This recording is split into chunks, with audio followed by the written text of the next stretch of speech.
Savda 11-qism.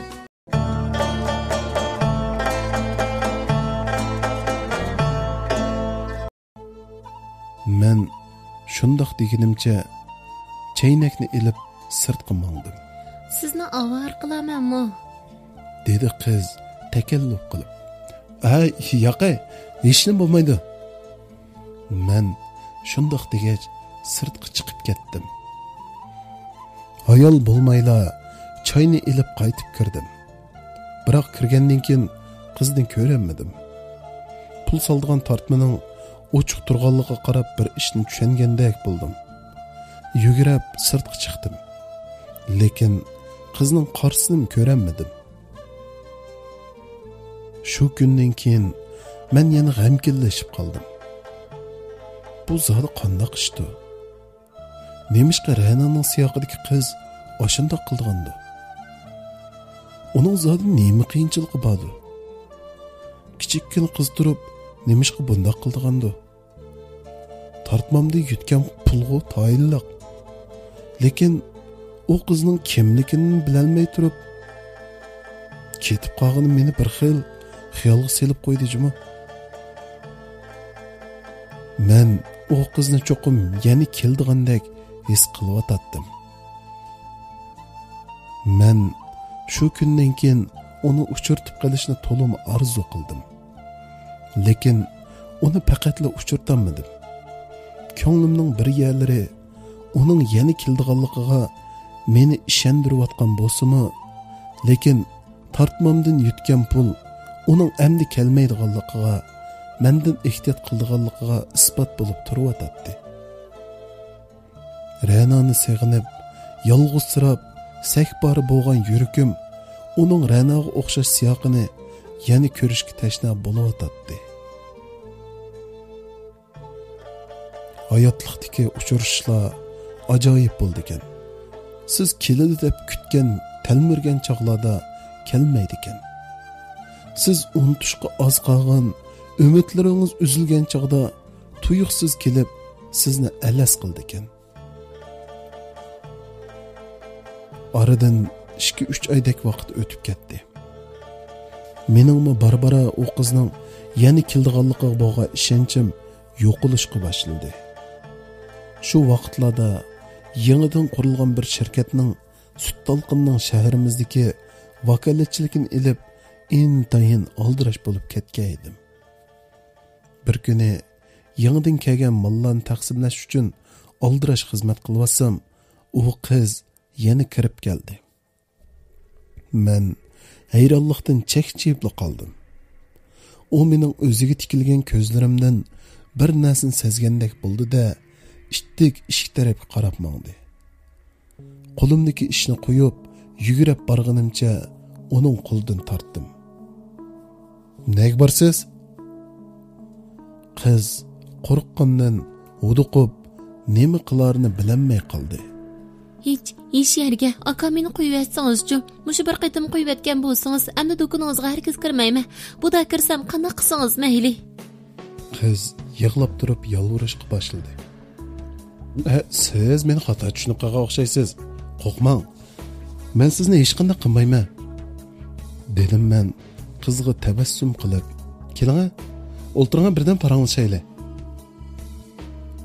Qiz chiroyimga qarab, xuddi rost yolg'onni bilolmayotgandek bir xil qiyofatda asta kelib o'rindiqda o'ltirdi. "Ismingiz nima?" "Gulbanom", dedi qiz bu yonga sapsilib qarag'ach. Bu yil qancha yoshga kirdingiz? 18 yoshga.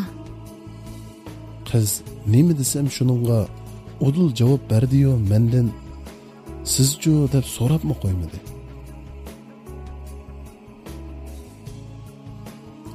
Siz nima ish qilsiz? To'liq o'tir maktabda o'qiyman. Bilamsiz, siz birsiga bakli o'xshaydi ekansiz. Dedim men ig'ir bir o'xsinib etgandan keyin. Yo'q, u men emas. Men burun bu yerga kelib baxmagan aka. Men o qiz emas, rostla. Qiz mening o'zim tonilishimdan qo'rqqandek jiddiylik bilan gapimga radiya berdi. Demak, u oldin qitim kirib, pul o'g'irlagan ishidan qo'rqyotdi. Balkim u bugun meni toniy olmaydi deb kirgan bo'lsa kerak. Afsus, men uni 1 yil ko'msammi, chiroyi esimdan chiqmaydi. Chunki u Ranaga shu qadar o'xshaydi.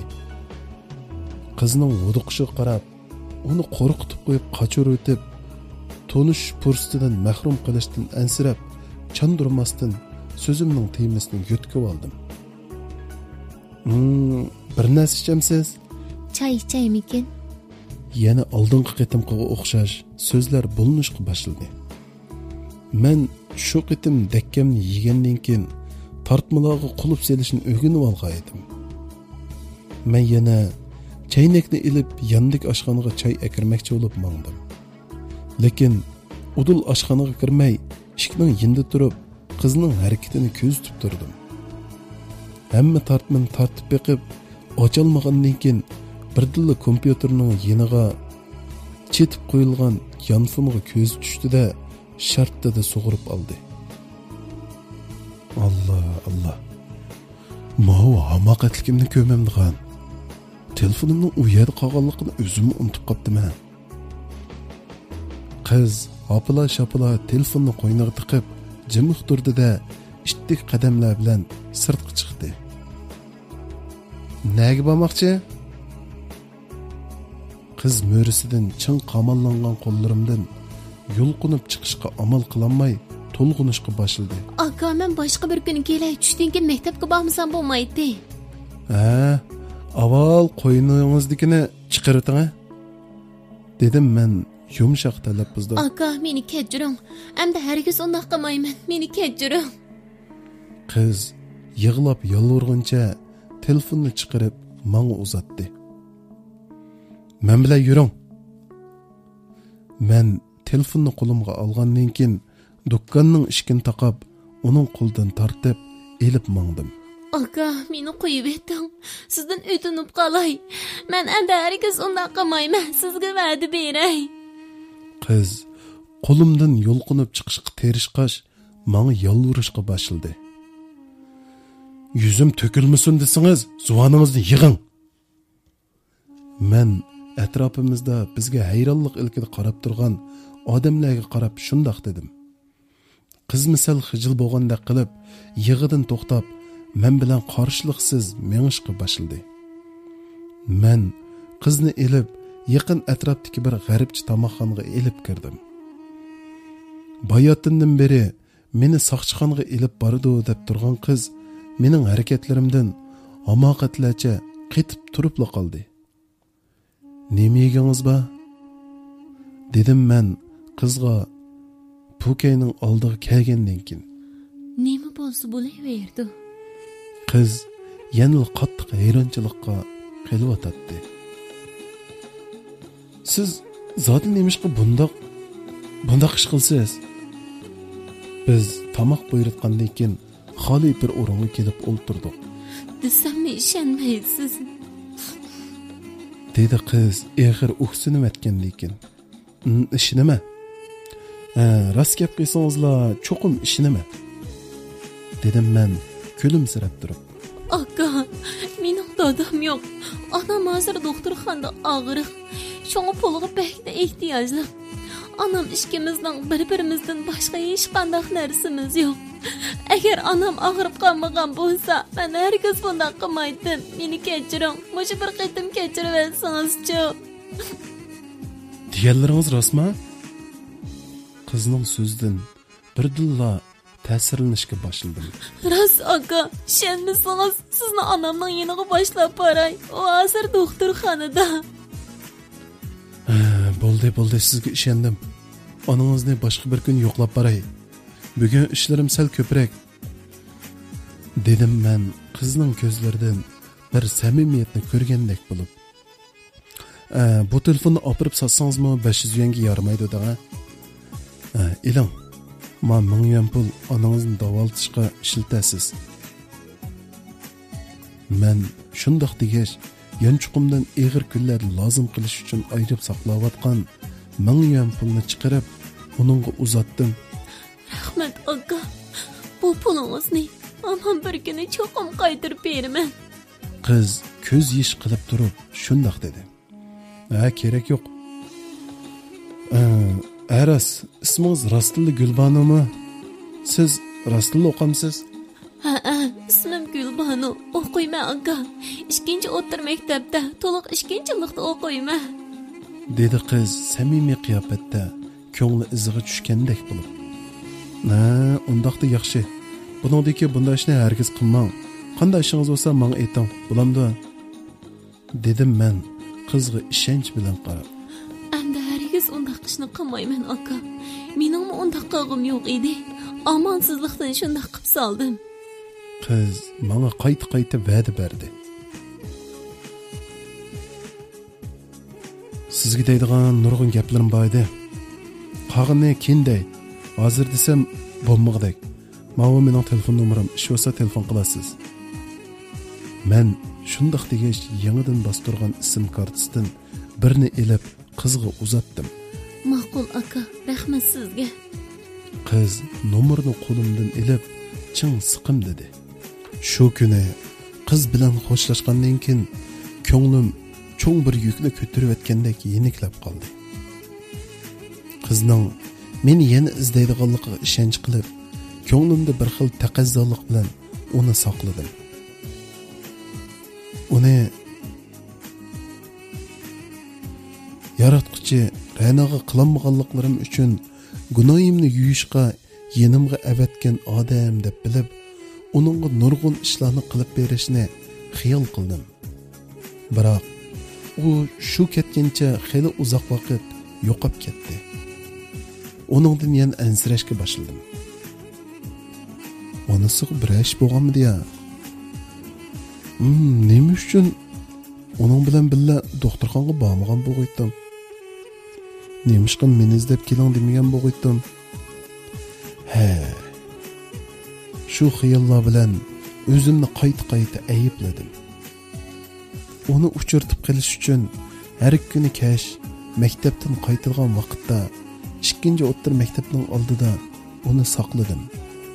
Lekin yana uni uchirtolmadim.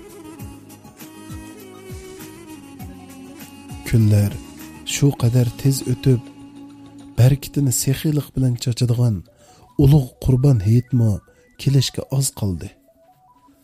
Men hayitlik kiyim-kechak elish uchun bozor arlayotganda o'zim o'ylabma boqmagan yana bir ishga yo'liqdim.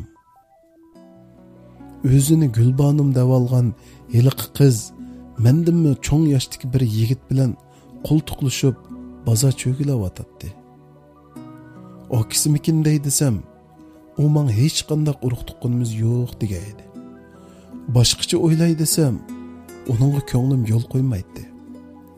U yon o'ylab, bu yon o'ylab oxir uning yeniga berib, o'zidan so'rash qaroriga keldim. Gulbanim, siz bu yerda nima ish qilyapsiz?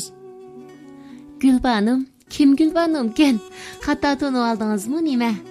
Siz aqlingizni ezib qolmagansiz-da? Qiz shundoq deb aytgandan keyin qaqoqlab kulib ketdi. Sizni ko'zimni etib qo'ysangizmi taniymanmi? Siz onam doktorxonada deb menga yolurgan heliq qiz shu-ku? Dedim men o'zimninkining rost ekanligini isbotlashga tirishib. Men emas. Qiz g'uduqishga boshladi. Yendiki yigit uni bir chetga tortib bir nimalar deb pichirladi. İkisi bir az paranglashgandan keyin qiz mening yenimga qaytib keldi. Yuring, sirtqa chiqib paranglashaylik. O shundoq degandan keyin biz sirtqa chiqib xoli o'ringa keldik. Men shu qiz shu, lekin ismim Gulbanu emas, Aliya. Siz nima qilmang bunchalar chaplashib olsiz? O'zingizga ish tepib olgangiz bo'lmasa, mendan yeri qaraq turing. Sizga ziyonkashlik qilg'im yo'q. Qizning so'zlaridan yurakim jig'g'idi qilib so'qishib, tezlashib ketdi. Hem hayronlik, hem tangirqash ichida uningga qaradim. O'tganda menga degan gaplaringiz yolg'onmidi? Ajablanish ichida so'radim. qaysi gaplar? Sizga nima degandim? Nima deganligim faqat esimda yo'q. Ish qilib sizga qilgan gapimning rost yolg'oni ko'p. Endi meni avvar qilmang. Meni izlasangiz, yana o'zingiz ziyon tortasiz. U ishlar bo'lganimi xeyli uzoq bo'ldi-ku. Baribir meni hech qanday qila olmaysiz. Saqchiga berishimni qo'rqmayman. Qiz shundoq degancha men ishqi tamshaldi. Men uning qo'liga kappida esildim. Endi meni izdimamsiz? Bekordan izdamdiman. Sizni nima ishqa izdayman? Izdasam sizga ziyon bor, foyda yo'q ya. Dedi qiz qo'lini shappida tortib turib. Mayli. Pul bersam unda izdamdingiz? Ha, menga pul kerak. Siz menga pul bera olamsiz? Agar rost pul bera olsangiz, men davomli siz bilan ko'rishib turman. Qanday? Qiz masxir aralash menga qaradi. Ma'qul. Beray. Qancha pul bersam meni yana izlab kelsiz? Dedim men qizning qo'liga yana eslib. Rasma, undaqda avval kelishib olaylik. Har bir qatim ko'rishimiz uchun 100 yuan berisiz. Bir qatimda yarım soatdan ortiq ko'rishmaymiz. Boshqa xayollarda bo'laman deb o'ylashmang. Faqat do'st bo'lib o'timiz. Mening yaxshi ko'radigan odamim bor. Qo'shilsangiz andan ko'rishaylik. Bo'lmasa endi yo'limizga mangaylik. Dedi qiz keskinlik bilan menga qarab. Ma'qul shunda qilaylik. Dedim men nihoyat tezla. Undaq bo'lsa mening undidarimni qo'yishib eling. Qiz shundoq degandan keyin menga undidor nomerini deb berdi. Amsi bugungi ko'rish haqini topshirib aytamsiz. Biz to'g'ri yarım soatdan oshdi. Men yigitimning yeniga bormasam bo'lmaydi. U meni saqlab qoldi. Dedi qiz. Men uning undidor nomerini qochirib olgandan keyin. Ma'qul. Men yanchuqimdan 100 yuan pulni chiqarib uningga uzatdim. U ishtik qadamlari bilan bizdan ancha yiroq bo'lmagan joyda kuzatib turgan heliq yigitning qishig'i berib, men bergan pulni uningga uzatgandan keyin ikkisi menga masxira aralash qarab qo'yib ketib qoldi. O'zimning zodi nemishqa bundoq qildiganligimni zodil bilmaydim. Burun xeyli qizlarga ko'z qirimni tashlamaydigan turib, qilch tushangil bo'lmaydigan, menga qilchilik qiziqmaydigan, adab axloqdan chetnab ketgan bu qizga nemishqa bunchalar qildiganligimni o'zim uqmayli qilgan edim. Balkim u Ranaga bakli o'xshaganlik uchun mushundaq qilayotgan bo'lsam kerak. Buningga mushuningdimi to'g'ri javob bo'lmas kerak. Qari savdo 12-qism.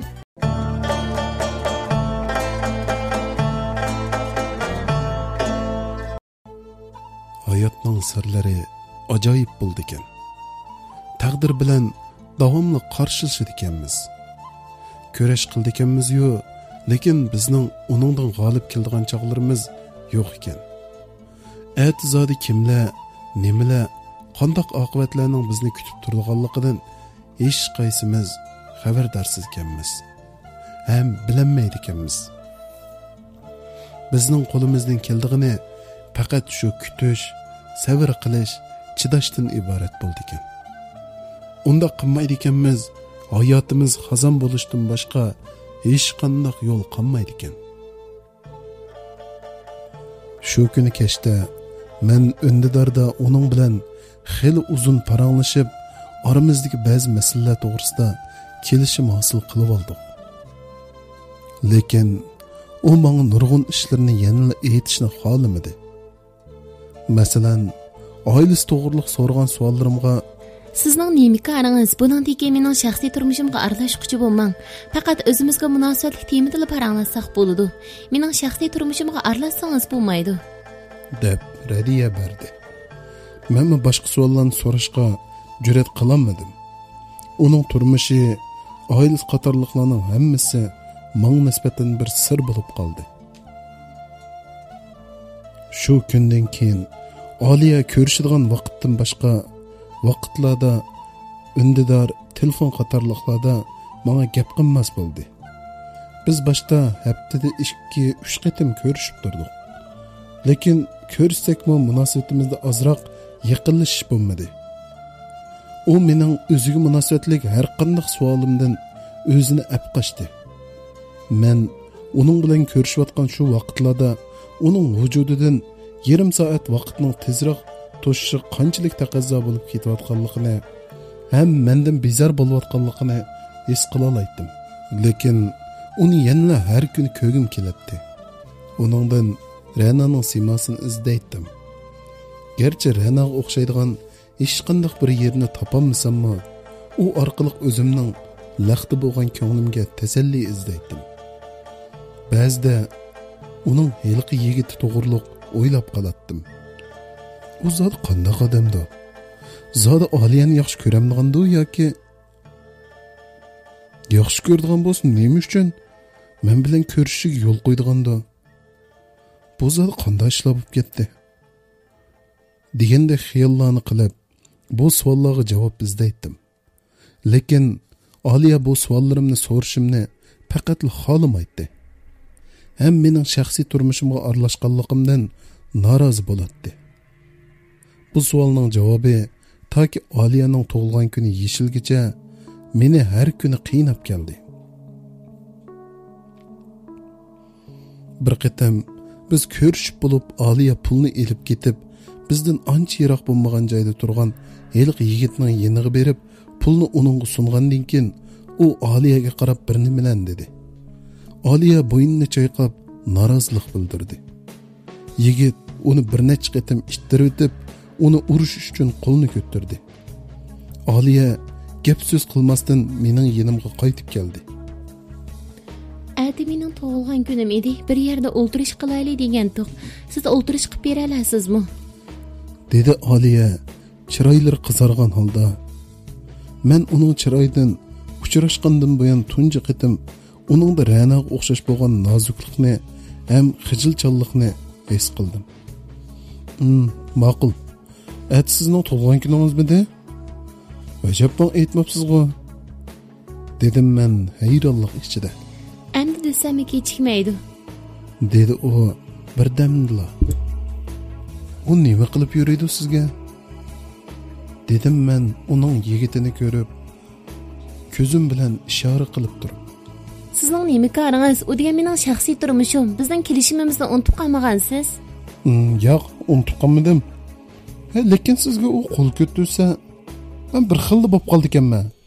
Yilg'u qo'l ko'tiribdi. Tayoq yesammi o'zimning ishi, ortiq ishlarga aralashadigan siz mening nimamdingiz? Qilib bersangiz gap qilmay qilib bering, bo'lmasa ishingizni qiling. Uning so'zlari jinimdan o'tib ketgan bo'lsa-mu, men uningga hech narsa deyolmadim. Men qilib bermayman dedim-ku. Qilib berma dedim-ku. Qilib berma dedim, cho'qim qilib berma. Undaq bo'lsa o'ltirdigan yerni, chaqirdiganlarni yigitim ishkimiz o'rlashtiramiz. Vaqt kelganda siz sahibxonlik qilib, hisobotga ega bo'lsangiz bo'ladi. Qolgan ishni aytgich men sizga uchur qilib deyman. Oliya shundoq degandan keyin heliqi yigitning yeniga berib, kulib turib bir nimalan dedi. Ikkisining bayamqa azorliqidan hech narsa qolmay, menga yana masxir aralash qarab qo'yib ketib qoldi.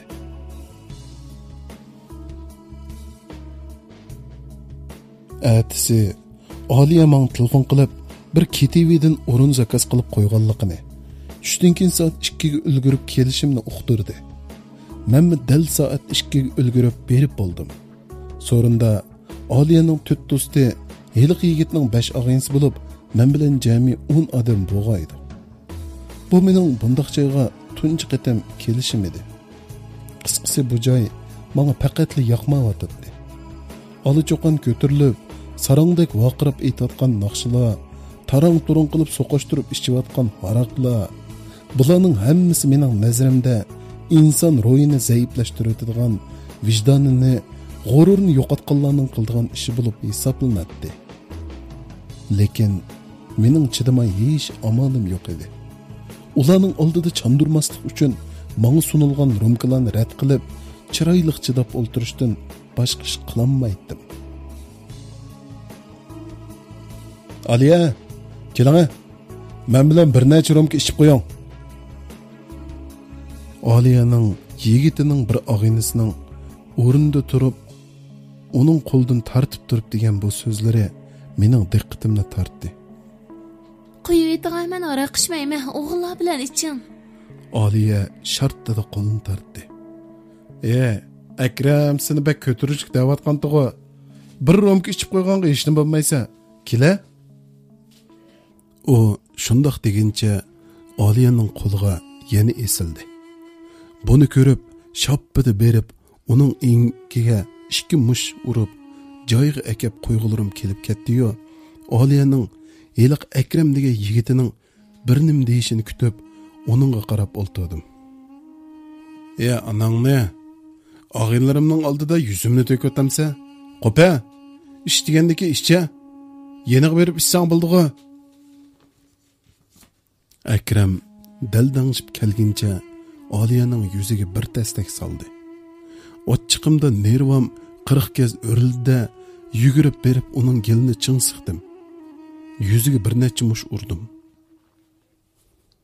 Voh hayvon, sening naring erkak, naring erkishi, o'z so'yguningni qo'g'dashni bilmamsa, hayvon jinda o'zining juptini yotlardan himoya qilishni bildi. Esitsa hayvonchilikmi bo'lolmaydi ekansa. Qo'lingni tata va eshak. Sening nima ishing va? Uramdim, tillamdim o'zimning ishi. Sening nima qaring? So'rin tuzib berdim deb haddingni oshma. Ajab o'zingning yeniga borganda unda demay, qo'liga pul beryaptiding ya. Akram shundoq deguncha menga bir mush soldi. Men o'zimni bosolmay uningga yana etildim.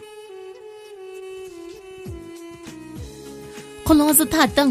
Bu yerda sizning ishingiz yo'q. Tayoqni men yesam siz nima bo'ladisiz, xo'jam? Ko'zimga sat ko'rinmay yo'qiling bir. Aliye shundoq deguncha mening qo'limdan tortib ishtirib, Akramning yuzlarini silashga boshladi.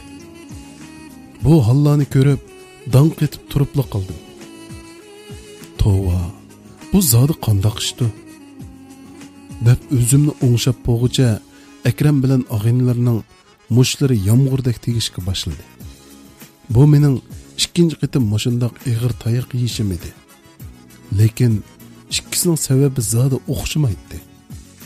Oldin qitim meni haqiqiy suydigan, yaxshi ko'radigan ayolimni qo'g'dash uchun tayoq yegan bo'lsam, bu qitim men o'zi bilan hech qanday munosabat yo'q deb qaraydigan, mendan har vaqt bezor bo'lib turadigan, mening qo'g'dishimni xohlamaydigan biri uchun tayoq yevatdim. Yüz ko'zlarim ishib, hamma yerim tayoq zarbisidan chiqib ketgandek og'rimoqda edi. Boshqa qizlar qiyiqas cho'qqan selishib yurib, oran deganda meni tayoqdan ajirtib, sirtga elib chiqdi. Oradan bir qiz mening doktorxonaga elib bormoqchi bo'lib, taksiga chiqib, men bilan birga mo'ndi. Nemishqa ortiq ishlarga aralashsiz deyman. Aliyani siz qo'g'dayman deb qo'g'dab bo'lamaysiz. Bu ishlarning hammasi uningga haq. Bu degan tega kichik ishlar. Akram ochiq kib qolsa, uni kamirni selib urib, hamma yerini qon qilib etgan chaqdimi, u yana uning kayniga kirib olib ayrilmagan tursa, dedi qiz, menga ichi og'irgandek qarab. U nimishqa bunda xo'rliq chidaydi? Buningda zaten nima sabab bor? Dedim men hayron bo'lib. Hayronmi? Faqatli tushunamadim. Buni menmi uqmaydi ekanman. Aliyaning opasi u kichik vaqtida o'lib ketgan. Dadasi o'ylangandan keyin o'gay opasi uni bek xo'rlig'ashqa kichikli uydan chiqib ketgan. Shu chaqda u Akramga agashgan. Uningga mehri bek cho'nqur, askaning o'ti yomon o'xshaydi. Akram hech qilmay Aliya o'g'irlik qilib boshqalarni aldab topgan pullarni xashlab, ichib, chekib, o'ynab yurdi. Achchig'i tusilar dadini Aliyadan elib, uni urib tillaydi. Lekin Aliya yanada onundan ayrilishga chidamaydi. Sizga hayronman, nemishqa mushundaq bir qizga mushunchalar yaxshilik qilasiz-kin? Ular sizning sarang kallasini suyib deb, orqangizdan masxara qilib, topmagan gap qolmadi. Hey. Qizning so'zlari yuragimni texim ezishga boshladi. Aliyaga bir tarafdan ochiqim kelsa, bir tarafdan ichim og'rib, Akramga qattiq g'azabim kelayotdi. Shu ishlardan keyin bir necha kungacha Aliya bilan aloqalashmadim. U meni izdimdi. Oradan bir haftadek vaqt o'tgandan keyin bir kun Aliya menga yig'lab turib telefon qilib, ko'rishkiz borligini aytdi. Bakkash bo'lib ketgan bo'g'ashqa mening sirtqa chiqishim bakla apsiz edi. Lekin uning yig'lab turib, yelinish ohangida aytgan so'zlari mening esimga Ra'noning amalsiz chog'larini soldi. Shuning bilan uningga ko'ni joyda meni saqlashni aytib, telefonni qo'yib etdim. Aka, sizning nima uchun menga bunchalik yaxshi muomala qilganligingizni bilmasam-mu, sizning yaxshi odam ekanligingizni bilman. Yilqi kunga ishni meni kechiring. Mening ashuna qilmay amalim yo'q. Bir odamni yaxshi ko'rib qolsa, bekli tezgan. Aliya meni ko'rgandan keyin qilgan ishlardan xijil bo'lgandek menga o'ziri aytdi. Men uning chiroyiga qarab, ko'zlarining atrofining ishib ko'kirib ketganligini, bo'ynining bir qancha yerining qip-qizil qonab ketgandek qizirib ketganligini bayqab, heliq qizning Aliya to'g'riliq so'zlagan bayonlarini esga oldim. Yana urg'a o'xshamamdi, dedim men uning g'al-g'al titrayotgan qiyofatiga qarab, ichim siyrilgandek bo'lib. Aliya hech nima demay, yo'ngrab yig'ilgancha bo'ynimga esildi. Uning hidi men intayin tunish bilindi. Endi uning bilan nima munosabatimni o'ziman. Endi uni hargiz izlamayman. O umidimni bekli yedi qo'ydi. Uning tayoqlariga chidig'idek holim qolmadi. Aka, mening akam yo'q, lekin siz menga o'z akamdek tuyulasiz. Siz buningdan keyin mening akam bo'ling, bo'lamdi. Aliya bir pas ko'z yish qilgandan keyin men qarab shundoq dedi. Siz Akram bilan aloqa qilmasingizlar, men nima desangiz qilay. To'g'ri o'ylabsiz. Undaq vijdonsiz odamdan sizga hargiz vafo kelmaydi. Endi aqlingizni tepibsiz singlim. Men shundoq deganimcha uningga mehrlik ko'zlarim bilan qaradim. Ichimda mayli uning akisi bo'lib, uning turmushining baxtli, xo'shil-xo'ram o'tkinini ko'rib tursam kifoya deb o'yladim. Xotirjam bo'ling.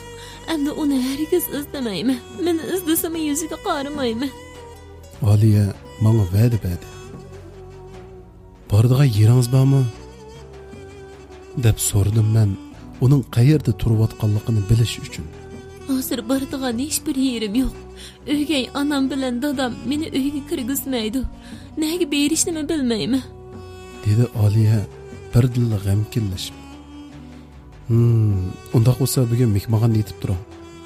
Erta ijara uyosini izlab boqayli, dedim men. Umi mening so'zimga norozilik bildirmadi. Men uningga yaqin atrofdagi bir mehmonxonadan yotoq olib bergandan keyin uyga qaytib ketdim. Shu kun kecha hech uxlayolmay, Aliyaning kelgusini qandoq o'rinlashtirish to'g'risida bosh qotdim. Oxir uni o'zimning do'konda ishiltib, maosh bermoqchi bo'ldim. Mushundaq qilsam, uning burunqi nachar turmushining asoratini tugatishiga, ko'ngildagi turaqsizlikning o'zgarishiga yordam bo'lar deb xiyol qildim.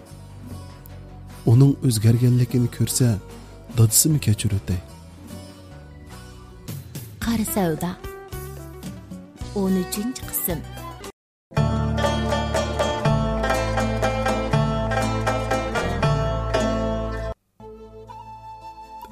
Atdigandala Aliyaning kelishini kutmasdan uningga ijara uy izlab mulozimat markaziga bordim.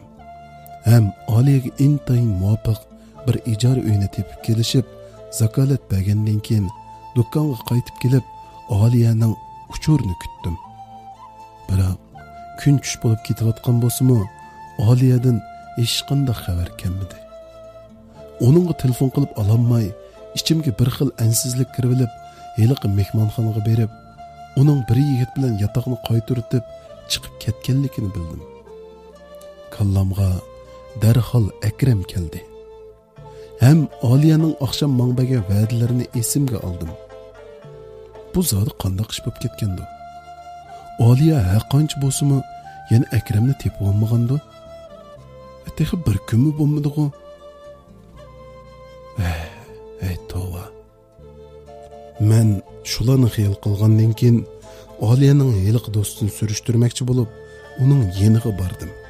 Vay siz neymançı düt? Bu degen Aliye'nin ağızdaki sözü. O bu gapni mağımın neçə yüz qaydım dep boldi. O şunda qılalaydigan bolsa burunliq bo'ladi. O herkes unda qılamaydı. Akram kelib onunğa bir neçə eğiz yelinib, tatlı gap qıp qoydigalı bolsa, erip ketib onun keyindan yana mağıdı. Aliye'nin dostunun sözleri mening hamma xiyolimni barbod qildi. Aliye'nin Akramning närini shuncha yaxshi ko'radiganligini bilanmadim.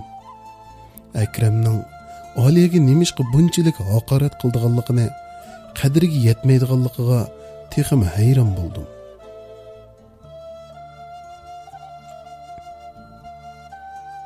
Burun qizlarni, ayollarni, loyiqlarni bir-biridan qizg'inib, qon to'kishadigan, ularning ippitini qo'g'dash uchun jinni birdigan, millatning xotin qizlarini, millatning hayoti, jinni deb bildigan qo'g'daydigan yigitlarning ichida qachonning yoqi Akramdek qizlarimizning sevgisidan, muhabbatidan foydalanib, ularni o'g'irlikqa, hayosiz qilmishlarga selib, jinni boqadigan nomard hayvonlarning paydo bo'lib qolganligini zodil bilanmadim. Qizlarning hayosizlashib ketayotganligidan og'irnib voysayotgan ashu erkaklarning zodi nima uchun o'zlarining vijdonini, g'ururini yo'qotib qo'yayotganligini o'ylab qo'ymaydigandi deb o'zimdan so'radim. Erlari deyuzlashib ketgan dadis qiziga, aka ukalari och singillarga, yigitlar so'ygan yoriga ega bo'lolmay, ularning holi bilan kori bo'lmay yurgan millatning kelgus xotin qizlarining holi nim bo'ldiganligini xiyol qilib qattiq o'ksindim. Shu xiyollarni qilgandan keyin endi Aliyani o'zgartishga o'zimning qurbim yetmaydiganligini, o'zimga nisb bo'lmaganini unutishdan boshqa amal yo'q ekanligini xiyol qilib, uni endi izdimaslikni qaror qildim. Ham Aliyaning undidoriga mundaq deb xat qoldirib qo'ydim. Aliya, siz nimishqa bunchalik qildiganligimning sababini burun men sizga demagan edim. Deyishimga mu fursat bermagan edingiz. Endi men deb beray. Mening burun manga kuyindigan, meni haqiqiy suydigan, balliqimdan tartib, qalbimda chunqur muhabbati yiltiz tartgan sevgilim bor edi. Men o hayot vaqtida uning yuz kelanmaydigan nurg'un ishlarni qilgan. O hatto hayotimni men uchun otgan. Biroq mening sababimdan o ham gunohsiz farzandim bu dunyodan xo'shlashdi. Bilamsiz, siz uningga bakli o'xshaydi ekansiz. Men sizni ko'rgan shu kuni ko'zlarimga ishonmayli qolgaydim. Men siz orqali ko'nglimga tasalli topaman. Uningga qilolmaganlarimni sizga qilib beraman. Sizni mengayotgan mudhish yo'lingizdan qaytirman deb o'ylab, siz mendan bezor bo'lsangizmi, atrofingizdan ketmagaydim. Biroq bugun qilgan ishlarimning butunlay xato ekanligini tushunib yetdim. Shunga endi sizningmi o'zimni qiynab, vaqtimizning isrof bo'lmasligi uchun endi sizni izdimaslik qaroriga keldim. Sizning tanlagan yo'lingizni hurmat qilaman. Lekin hamon bir kun to'g'ri yo'lingizni topa oladiganligingizga ishonaman. Akramning o'zgarib, yaxshi odam bo'lishini, sizning baxtli bo'lishingizni tilayman. Allohga omonat. Men shu xatni qoldirib, bir kundan keyin Aliyamni menga fikringizga hurmat qilaman. Meni kechiring. Men Akramsiz yashayolmayman. Sizning men uchun qilganlaringizga rahmat. Sizni baxtli bo'ling deb xat qoldirdi. Shuningdan keyin men uning undidorini yuyib, uning bilan bo'lgan munosabatimni uzdim. Ra'noga taalluq bu qalbimga yana Ra'noning burunqi pok, g'uborsiz simosi o'rnashqa boshladi. Men o'zimning qilganlarimni to'g'ri deb o'ylaydim. Chunki qiyofati o'xshash ishga inson ruhining o'xshamasligi bilan boshqa ishki dunyoni hosil qiladi. Taqdir degan ajoyib bo'ldi ekan. Uningda biz o'zimizga notunish bo'lgan nurg'un odam bilan uchrashib ekanmiz. tanışır ekanmiz. Ularning ba'zilari hayotimizga shod-xuramlik baxsh etib, bizni baxt tuyg'usidan huzurlantirib, qalbimizda mangu unutilmaydigan shirin aslimlarni qoldirsa, ba'zilari hayotimizga bitmas tugamas g'am qayg'u, azob oqibatlarni baxshanda qilib, qalbimizda mangu o'chirgil bo'lmaydigan dog' qoldirdi ekan. Aliya mening turmushimdan g'oyib bo'lgandan keyin chiroyi Ra'noga o'xshaydigan bu qiz yana mening xiyolimdan ketmadi. Bir turib uning qilayotgan ishlariga g'azabim kelsa, bir turib uning taqdiriga echinib ich og'ritdim. Lekin vaqtning uzirishi bilan uni burunqida xiyol qilgan vaqtlarimning ozlab berayotganligini his qilib, uni unutib ketishga bo'lgan irodam kuchayib boradi. Hayot yo'li egiz-pes. O'y davollar bilan to'lgan bo'ldi ekan. Bu yo'lda ba'zida xeli egiz tog'larga yomishib chiqadi ekanmiz-yu, ba'zida putimizga putlashgan kichikkina toshning sababidan yo'limizni o'zgartirishga majbur bo'lib qoldi ekanmiz. Oradan bir yilga yaqin vaqt o'tib ketdi. Aliyadan iborat bu qizning mening qalbimdagi obrazi barbara xunuklashib, u mavjud bo'lgan qisqa necha oylik hayot sarguzashtlarim unutilishga boshladi. Ba'zi chog'larda u ishlar yodimga kelib qolsa, o'zimning nodonligimga kulgim keldigan bo'lib, Aliyani men bilan butunlay munosabatsiz boshqa bir dunyoning odamidek his qildigan bo'ldim. Lekin hamma ish mening o'ylaganimdek, xohlaganimdek, planimdagidek bo'lavermadi.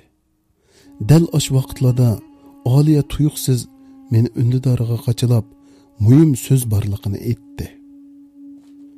Men bu qitim uning bilan yana turmushimga bosib kirib, hayotimni ostin-ustin qilib ansirab, uni rad qilib etdim. Lekin u to'xtamay meni qachilaverdi. Bir necha ig'iz so'z borligini, davolsizla men ikkinchi ovar qilmaydiganligini aytib turib oldi. Ko'ngilchak mijozim uni yana yalvurg'il selishga unmay, uni yana qachilab, qandoq so'z bo'lsa tizdan aytishini jikilab xat qoldirdim. Aliya bu gaplarni undidorda aytqil bo'lmaydiganligini aytib, men bilan ko'rishda ching turdi. Men uning ko'nglini ayab ko'rishga ma'qul bo'ldim.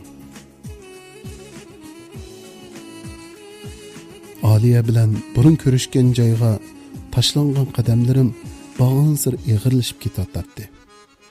Tenimni bir xil so'g'oq iqim, jiddiylik qoplab ketyapti. Uning Ra'noga o'xshash siyoqini yana ko'rishdan, uning yan turmushimga bosib kirib, meni qul qilib olishidan ansiraydim. Keldingizmi, aka? Aliyaning yumshoq ham g'amkin talaffuzda degan so'zi meni xiyoldan uyg'otdi. Uningga sapsilib qaradim. Uning chiroyi sarg'ayib, xilli uruqlab qolgan edi. Kayfiyatim shu qadar sulg'un ham miskin edi. Uning bu holini ko'rib, men ishkirda zaharga ko'nib qolgan chog'dagi Ra'noning chiroyi esimga kelib, yuragim izilib ketdi. Keldim. Siz kelgil xeli bo'g'a o'xshamamdi, dedim men uning yeniga kelib o'ltirg'ach. Men maylaraqda kelgan texa ancha uzoq bo'lmadi, dedi Aliya xijil bo'lgandek qilib men qarab. Qanday gapingiz bor edi? Amsi gapingizni boshlang, dedim men Aliyani oldirtib. Chunki endi uning chiroyi qarab tug'idek holim qanmagan edi. Agar o'zimni ozroqla tutolmaydigan bo'lsam, yig'lab tashlashim mumkin edi. Aka, bilaman. Men sizga bak ko'p qarzdor bo'lib ketdim. Aslida sizni izdamay deb o'ylagan edim. Lekin o'zimning sizdan bak yaqin his qiladigan bir odamimni topolmadim. İçim dardga to'shib ketdi. Burun sizning so'zingizni anglamag'achqa, gapingizga kirmaganga 100 ming pushaymon qildim. Lekin men pushaymon qilsam o'rniga kelmaydi ekan. Bugun men sizdan hech narsa talab qilmayman. Ammo menga pulning lozim yo'q. Faqat bugun mening dardimni anglab bersangiz bo'ldi. Aliye shu gaplarni deyotgan chaqda o'zini tutolmay yig'lab ketdi. Uning yig'isini ko'rib, menmi o'zimni tutolmay ko'z yosh qildim. Qanday gapingiz bo'lsa dang. Davlayvering, men anglayman, dedim men uni rag'batlantirib. Aka, yelimi esimda turibdi. Siz menga Akramdan ayrilib ketish to'g'riliq ko'p qatim nasihat qilib, onundan menga vafo kelmaydiganligini aytgan edingiz. Biroq men kichiklik qilib gapingizga kirmay, sizning ko'nglingizga azor beradigan ishlarni qilib ekanman. O'ylab baqsam, mening sizga qarag'idek yuzim yo'q ekan. Siz rost aytib ekansiz. Akram meni tashlab ichkariga ketdi. Mening o'lib tirilishim bilan kari bo'lmadi. Men rostli bek o'tganman. Onunga ishinib bek ko'p xatolashibdiman. Sizning gapingizni anglasam bo'pti ekan. Aliye bulduqlab yig'lig'incha mo'ramga beshini qo'ydi. Uning bu holini ko'rib, o'zimni zodil tuta olmadim. Devilang singlim, qandoq gapingiz bo'lsa devilang. Men anglayman. U hayvon nemishqa bundoq qildi? Zodi nima uchun? O'zimni bilmay, qo'lim uning Ra'noninkiga o'xshash sog'ush chochlarini ostog'ini siladim. Aka, siz bilmaysiz. U siz degandan marasilgan. Aliye ostog'ini beshini ko'tarib so'z boshladi. Men sizga hamma ishlarni boshdan oxiri so'zlab beray. Aslida mening intayin baxtli bir oilam bor edi. Anam, dadam, yana bir inim, to'taylan xo'shal-xo'ram turmush kechirdik. 6 yoshga kirgan chog'imda onam tugab ketdi. 7 yoshga kirmagan vaqtimda dadam qayta to'y qildi. O'gay opam inim ishkimizni bekli xo'rlaydi. Dadam boyada bizga yaxshi muomala qilgan bo'lib elib, dadam yo'q yerda urib tillab xarlaydi. 4 yoshga kirmagan inimning badanining sog' yeri yo'q edi. Dadam bo'lgan odamning bizmi bilan kori yo'q. Davomli o'gay opamning so'ziga ishinib, uning yontayoq bo'ladi.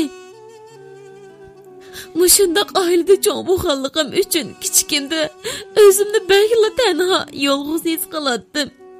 Kechalarda onamni seg'inib, aslab uyg'onib ketardim. Tushlarimda dardimni onamga aytardim. Keyin o'gay onammi bir o'g'il tug'di. U meni davomli bola boqqili silib, o'zi sirtlarga o'ynag'ili ketadi. Dadam o'gay onamdan qo'rqib, ukam bilan ishkimiz bilan kori bo'lmay davomli o'gay ukamga amroqlik qiladi. Bola yig'lab kelsa yoki og'rib qolsa, o'gay onam meni urib tillab ketadi. Keyin o'gay opam yana tug'di. Men yana bola beqishga boshladim. Kech kunduz bola boqqachqa maktabda darslarga tuzuk yetishamay, sinfda natijam eng orqada qoldi. Keyin cho'ng bo'ldim. O'gay onamning tiloq qaratlari, tayoqlari bara-bara eg'ir kelishga boshladi. Ba'zida uning gapini anglamasam, u meni uyga kirgizmay sirtqa haydab etib, dadamga o'zi uydan chiqib ketdi deb chaqishtirib, dadamdan necha qitim o'lgidek tayoq yedim. Shu vaqtlarda Akram bilan tanishib qoldim. Uning dadasi o'lib ketib, o'gay dadasi bilan turadi ekan. O'gay dadasi uni xo'rlag'ashqa uydan chiqib ketdi ekan. U menga jon beqish hunarini o'rgatib, turdigan makon berdi. Boshda menga beklik uyundi. Men to'liqsizni bitirib, to'liqda 1 yil o'qib maktabdan chekindim. Bir qatim o'gay opam bilan urushib qolib, uydan qo'g'landim. Shuning bilan dadamning toyqidan, o'gay onamning xo'rlishdan qutulish uchun shu beda uyga kirmay Akram bilan birga turdim. Akram menga dunyodagi birdan bir yo'lanchikimdek tuyulib, bara-bara uni yaxshi ko'rib qoldim. Qolgan ishlardan sizning xabaringiz bor? Qari savdo 14-qism.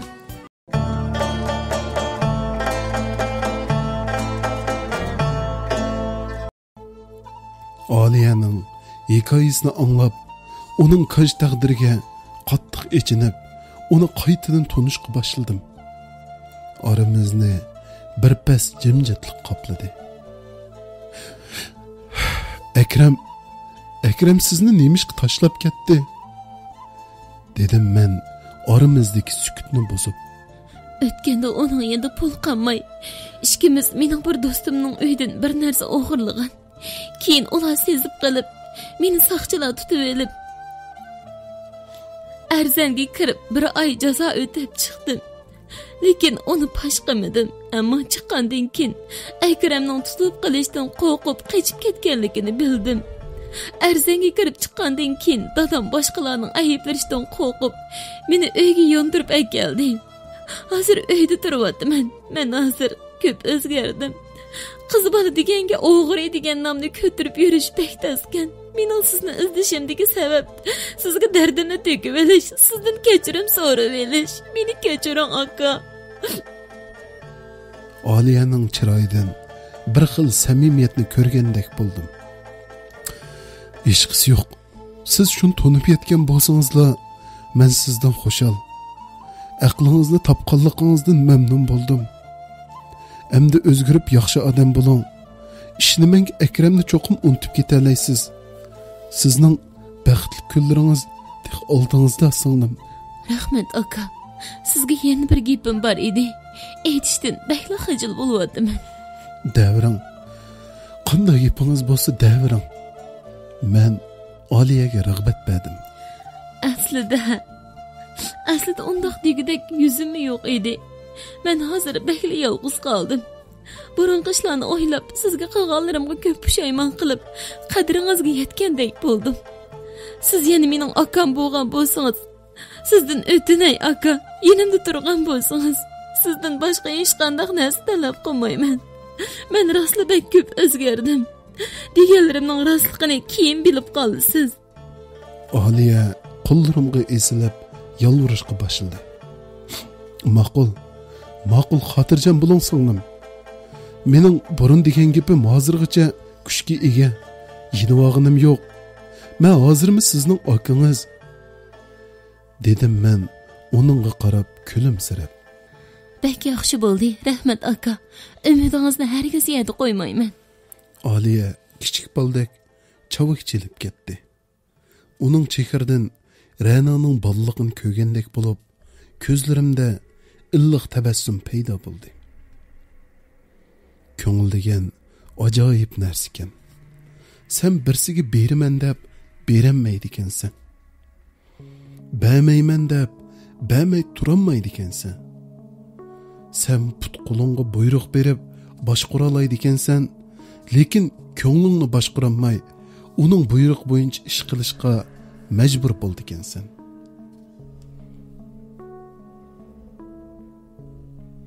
Aliya mening turmushimda qayta paydo bo'lgandan keyin turmushimda tubdan o'zgarish bo'ldi. U menga bergan va'dasi bo'yicha burunga qaraganda ko'p o'zgardi. Men uni Ra'noni ko'rgan ko'zimda ko'rib kuyindigan bo'ldim. Lekin uni Ra'noning o'rniga qo'yishni faqat o'ylabmi boqmadim.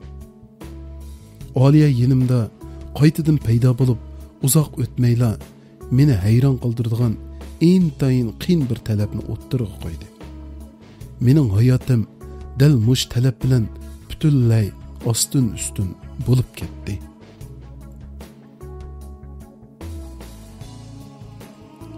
Bir kuni kundikidek undidorni ichib o'ltirib, Aliyaning aka, siz bir gapni dey, siz qat'iy xafa bo'lmaslikqa va'da qila olamsiz? degan uchurni topshirib oldim. Ham davron singlim, sizdan xafa bo'lmayman deb uchur qaytirdim. Aliya bir hazo yo'qib ketib gap qilmadi. Men yana singlim yo'qib ketdingizmi? Qanday gapingiz bo'lsa davron deb xat qoldirdim. Aliya aka, bu gapni deyishdan baxijil bo'lyapman deb javob qaytardi. Men singlim xijil bo'lmang. Qanday gapingiz bo'lsa davron. Meni yod ko'ryapsiz ya deb xat qoldirdim. Aliya amsa dedim aka. deb xat qoldirdi. Men davring degandan keyin u aka, men sizni yaxshi ko'rib qopdiman. Endi qanday qilsam bo'la? deb xat qoldirdi. Aliyaning xatini o'qib bo'lib, yuzlarim qizarib, jiddiylashga boshladim. Yuragimning so'qishlari birdilla tezlashib ketdi. Damalliq nima deyishni, nima deb javob qaytarishni zodil bilolmay qoldim. Aka, aslida demisam bo'pti ekan. Mening sizni yaxshi ko'rgidek salohiyatim yo'q. Bir yetim qiz ekanligimni unutib qopdiman.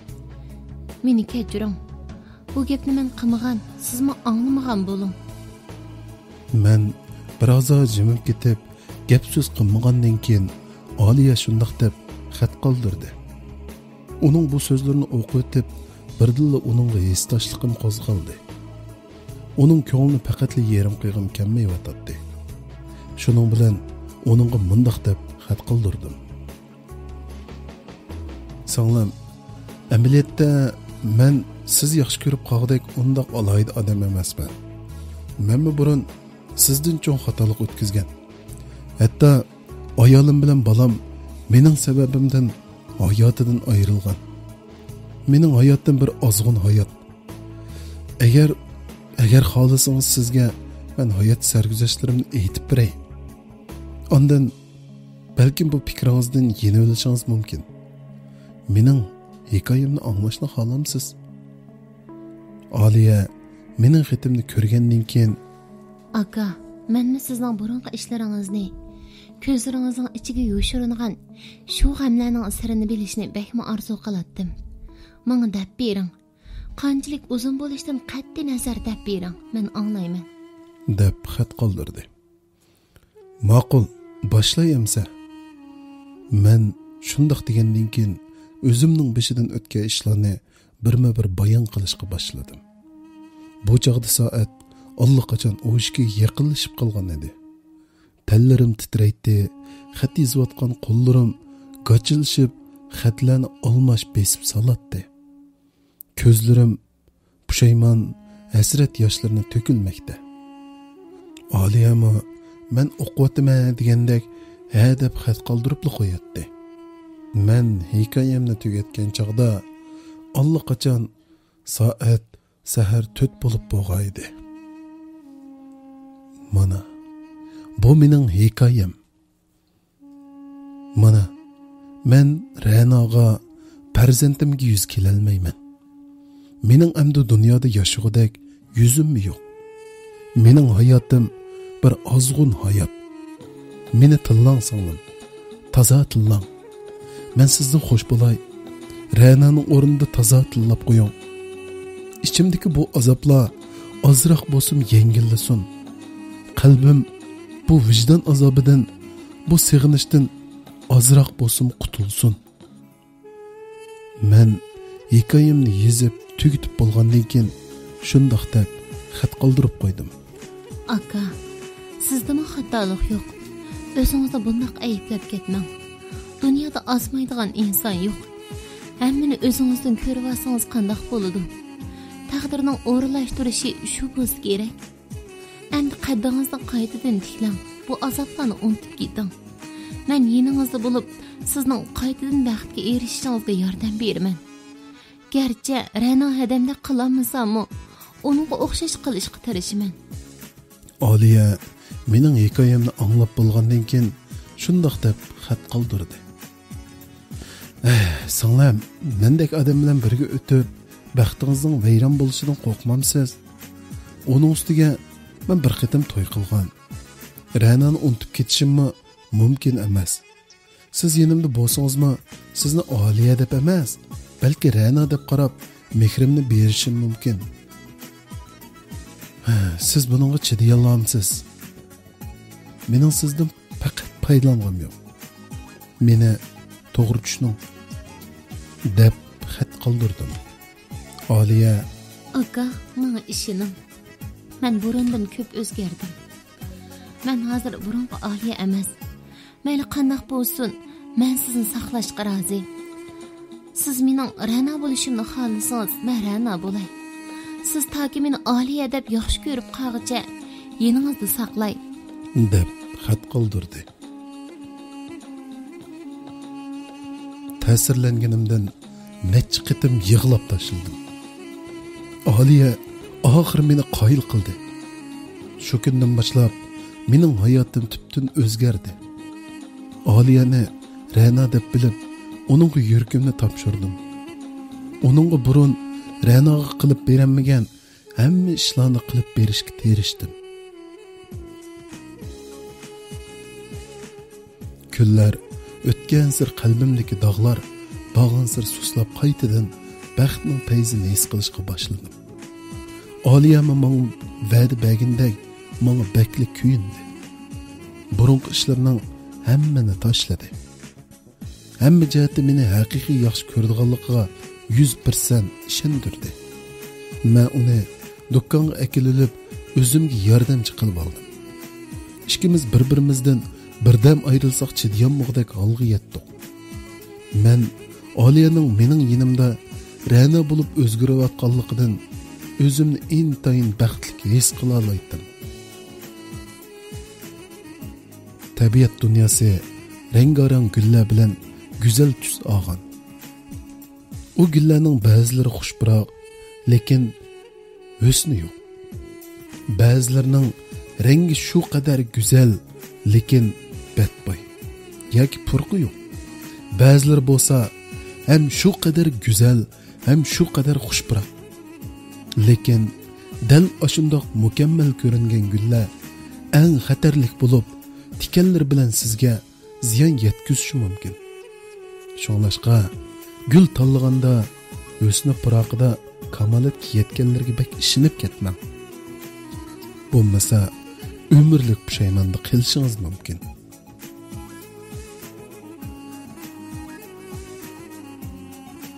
Ash-pashtigicha Aliya bilan aralashayotganimga yarim yildek bo'lib qoldi. Bu jarayonda u meni o'zining sevgisiga bakli ishontirib oldi. Meni qaytadan muhabbatning shirin beg'iga boshlab kirdi. Men uningga Ra'noga qilib beramagan hamma ishlarni qilib berishga tirishdim. Kunlarning o'tish bilan menda uning bilan to'y qilish istagi tug'ilib, uningga to'y taklifi qo'yish haqida o'ylanishga boshladim. Lekin dal shundoq kunlarda men o'ylabmi boqmagan ham kutmagan bir ish yuz berdi. Bir kuni kechda men Aliyaning undidorini ko'rib beqish uchun amdil ichib turishimga yurak bergan yerdan yozilgan bir xat diqqatimni tortdi-da, darhol o'qishga kirishdim. Xatda munula yozilgan edi. Jenim xotin, meni seg'inibmi qolgansa, men qaytib keldim. Chunki men seni bakli seg'inib ketdim. Anglasa, meyliq Erpan degan so'ymen tepibsa, aqlingni bir qitim to'g'ri ishlatganda qilsa, men hozir burun turayotgan uyda turibman. Kechdi yanimga kel, gap bor. Xatni o'qibla Akramning qaytib kelganligini bayqadim. İçimga bir xil ansizlik kirib oldi. O'zim allaqachon Ra'no deb o'ylab bo'lgan Aliyaning burungi aslimalarga chidamay, yana Akramning yoniga qaytib, Aliya bo'lishidan ansirashga boshladim. Biroz hang'iqib turayotgandan keyin Akramning xatini pokiz yuyib etdim. Shu kundan keyin ichimda bir ansizlik hukmron bo'lib, meni qiynashga boshladi. Aliyaning ish harakatlari mening ansirishimning haqiqat ekanligini isbotlayotdi. O shu kuni kechda uning undidorini ichib boqmoqchi bo'lganda maxfiy nomerni o'zgartirayotganligini bayqadim. Uningdan so'rasam deb bermadi. Men uning Akramning xatini ko'rganligini pamladim. Lekin uning o'zining aytishini saqlab, Akramning xatini o'qiganligimni uningga faqatla aytmadim. Lekin u men Akram to'g'riliq hech narsa demadi. Shuningdan keyin Aliyaning gumonliq ish harakatlari ko'payib qoldi. Undidarda men burunqidek ko'p gap qilmaydigan, gap so'zlarim xo'sh yoqmaydigan, telefon qilsam qo'yib o'tishga oldiraydigan bo'lib qoldi. Men Gerçi sırtımga chiqarmaslikqa tirishsammi, ichimdagi endişem bag'on sir kuchayib ketyotdi. Bir kuni Aliya tuyuqsizla Ertadan başlap do'konga kelanmayman. Uyda ishim bor ekan. Dadam endi ishlama deydi. dedi. Uning bu so'zdan o'zimni zodil tutolmadim. Dadangiz shunda demdi yoki Akrammi? Qari savdo 15-qism.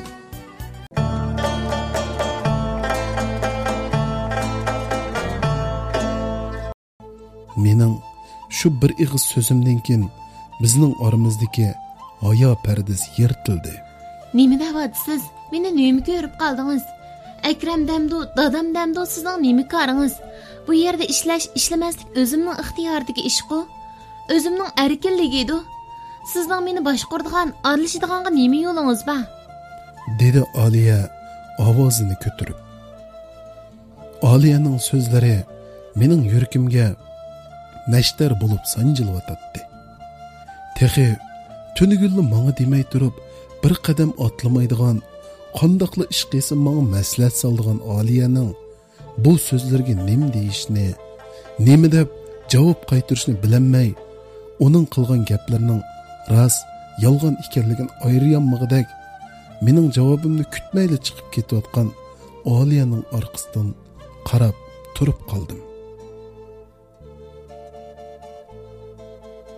Shu kundan keyin Aliya ikkimizning munosabati bag'onsir yiroqlab ketdi. Menga aramizda xuddi bir hang bordek bilingan bo'lib qoldi. U mendan o'zini qochirdigan, undidardim zodi gap qilmaydigan bo'lib oldi. Men o'zimning nimani xato qilganligimni har qancha o'ylasam topolmadim. Keyin Akramning ismini og'zimga og'inim Aliyaga ig'irkaga o'xshaydi. Uning bilan aloqasi yo'q bo'lsa kerak deb o'ylab, uningdan kechirim so'rash qaroriga keldim. Lekin Aliya mendan o'zini qochirib, menga ko'rishib, o'zir qo'ygidek fursatni bermadi. Oxiri uning undidoriga kechirim so'rab, mundaq deb xat qoldirib qo'ydim. Aliya, mendan bunchalik o'zingizni qochirib olmasangiz, men xatoligimni tundim. Siz bilan o'tkazgan shu kunlarni bakla seg'indim. Bizga zodi nima bo'ldi? Nima bundoq bo'lib ketimiz? Sizga o'tinay, menga yana bir fursat bering. Endi hargiz ko'nglingizga azor beradigan so'zlarni qilmayman. Meni o'sh bir qitim kechirdim. Bo'lamdi. Aliya xatimni ko'rgandan keyin avval bir ko'rishaylik. Meningmi sizga deydigan gapim bor. Qolgan gaplarni ondan deyishaylik. deb xat qoldirdi. Kechda Aliya bilan ko'rishilgan joyga to'liq xo'shal kayfiyatda yetib keldim. Chunki uning bilan bo'lgan munosabatimning burunqi holatiga qaytadiganligiga ishonchim zo'r edi. Lekin Aliyaning so'rin talatini ko'rib, ichimda yana bir qo'rqinish paydo bo'lishga boshladi. Keldingizmi? Dedi Aliya menga qarab, minsitmagandek masxir aralash kulib. Endi danga gapingizni anglab boqay. Keldim. Avval sizdan, ondan menday.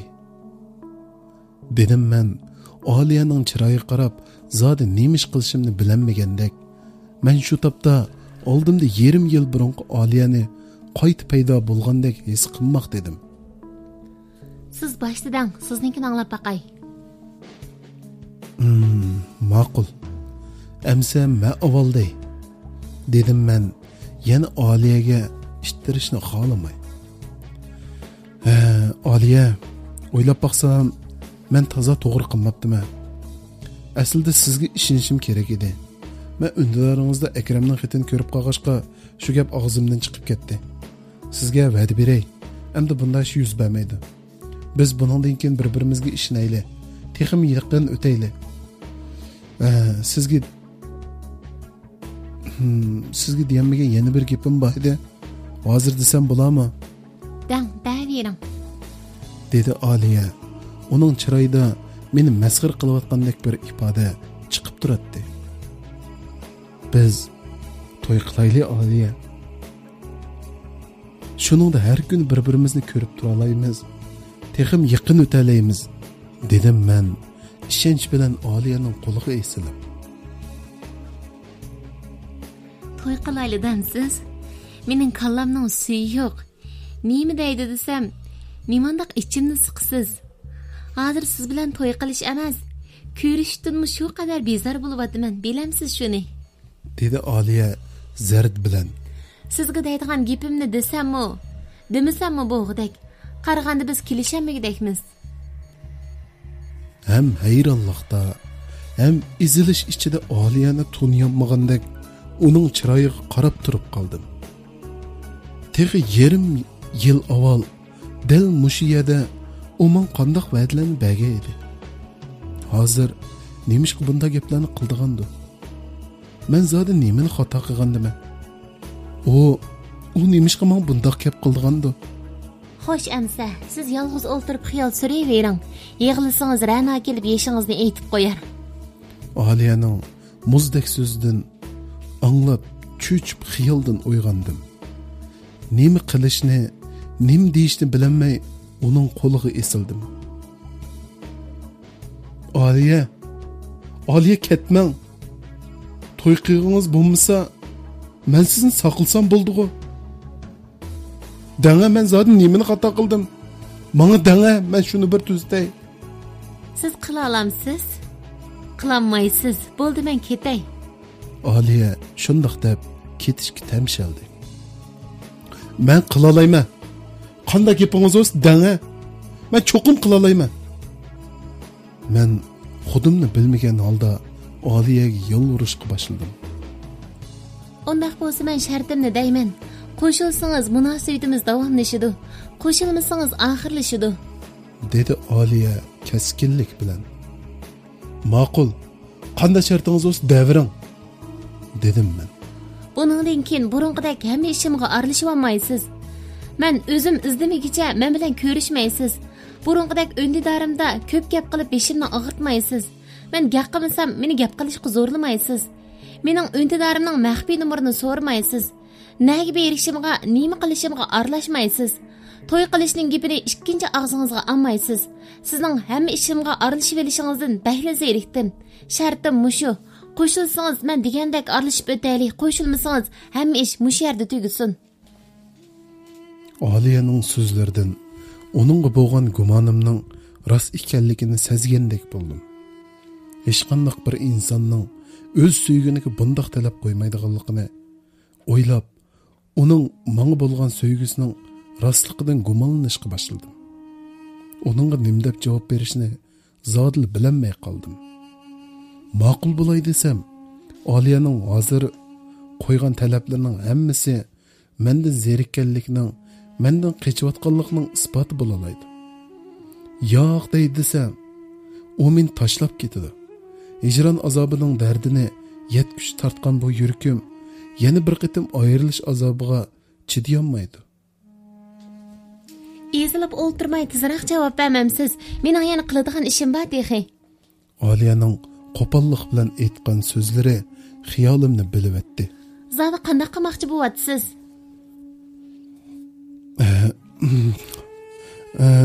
Ma'qul. Siz degandek bo'lsin. Sizning deganingizga qo'shildim, dedim men. Oliyaning yana ketib qolishidan ansirgandek tezlik bilan javob berib. Men o'zimning nemishqa bundoq qildiganligimni o'zimni tushunmaydim. Oliyaning qalbida menga bo'lgan sevgi sadoqatdan asarmi qolmaganligini tuyg'ularim menga bildirib tursa-mu, yana nima uchun uningdan ayrilishni tanlamay, uning tangsiz shartlarini qabul qilganligimni o'zimni bilmaydim.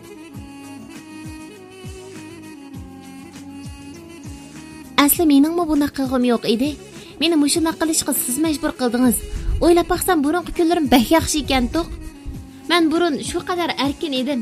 Nay bag'im kelsa shu yerga baratdim. Nemish qo'g'im bo'lsa shuni qilatdim.